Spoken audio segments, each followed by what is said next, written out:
આજે કંઈક મીઠું ખાવાનું મન થયું છે, તો ચાલો આજે આપણે મીઠામાં વેડમી બનાવીશું. ચાલો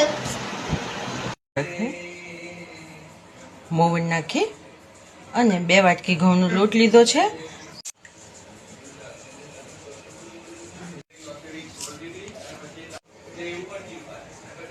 આ લોટ બાંધ્યો અને હવે છે તેલ કે ઘી લગાવી અને સાઈડ પર મૂકી દઈશું 10 મિનિટ માટે.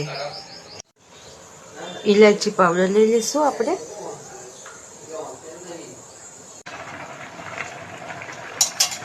ઇલાયચી પાવડર નાખીશું. ઘી નાખ્યું, દાળ નાખી. હવે એમાં ઇલાયચી પાવડર નાખી દઈશું.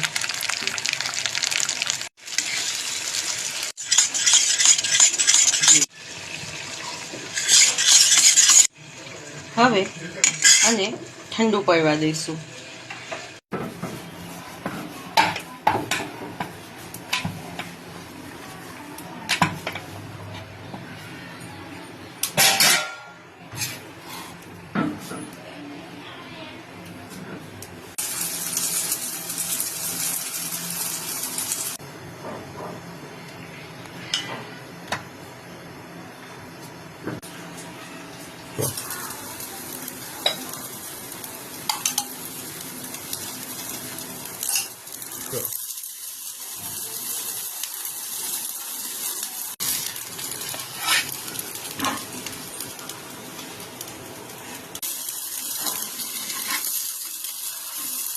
થઈ ગઈ આપણી વેડમી તૈયાર.